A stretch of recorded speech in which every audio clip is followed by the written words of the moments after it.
என் ஆத்துமாவே நீ ஏன் கலங்குகிறாய்? ஏன் எனக்குள் தியங்குகிறாய்? தேவனை நோக்கிக் காத்திரு, என் முகத்திற்கு இரட்சிப்பும் என் தேவனுமாயிருக்கிறவரை நான் இன்னும் துதிப்பேன். சங்கீதம் 43 சங்கீதம் 5 வசனம். என் ஆத்துமாவே நீ ஏன் கலங்குகிறாய்? ஏன் எனக்குள் தியங்குகிறாய்?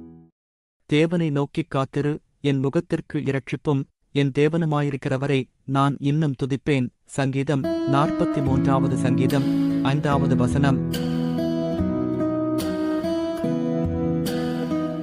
என் ஆத்துமாவே நீ ஏன் கலங்குகிறாய்?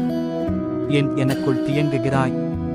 தேவனை நோக்கிக் காத்திரு, என் முகத்திற்கு இரட்சிப்பும் என் தேவனுமாயிருக்கிறவரை நான் இன்னும் துதிப்பேன். சங்கீதம் 43 சங்கீதம் 5 வசனம்.